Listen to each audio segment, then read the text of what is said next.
السلام عليكم ورحمة الله وبركاته. حبايبنا متابعينا الكرام، صلوا وسلموا على سيدنا محمد. اعملوا اشتراك وفعلوا الجرس، اعملوا لايك، اعملوا مشاركة، ولو معانا على القناة شوف الفيديو للآخر واعمل لايك علشان نقدر نوصل لأكبر عدد من الناس. بكم أنتم نكون يا أغلى الناس.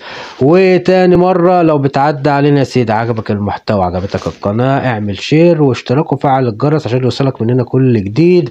وتعالى بقى مع بعض علشان نكتب تردد قناة الكويت سبورت وكويت سبورت بلس.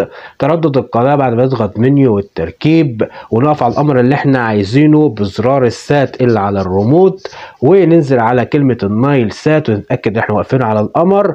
كل مرة بأكد عليك إضافة باللون الأحمر. اكتب التردد ده ورايا: 11054 11054. معدل الترميز 27500 27500. الاستقطاب افقي او اتش او هوريزونتال.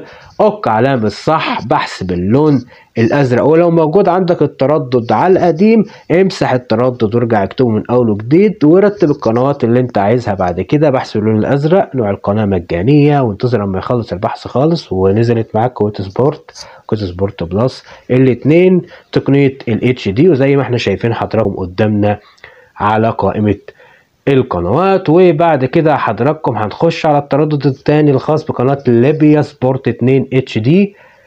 نضغط حضراتكم منيو بعد طبعا ما نخرج ونخش التركيب، قائمة الترددات، اضافة باللون الاحمر. ولو برضو التردد مكتوب اشطب التردد وارجع اكتبه من اول وجديد، ونضغط اضافة احمر مع بعض. يلا هيظهر لنا المربع ونكتب التردد بتاعنا كالآتي.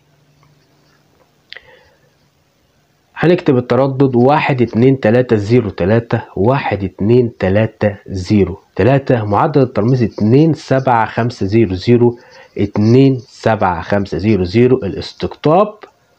الاستقطاب هيبقى اتش او هوريزونتال.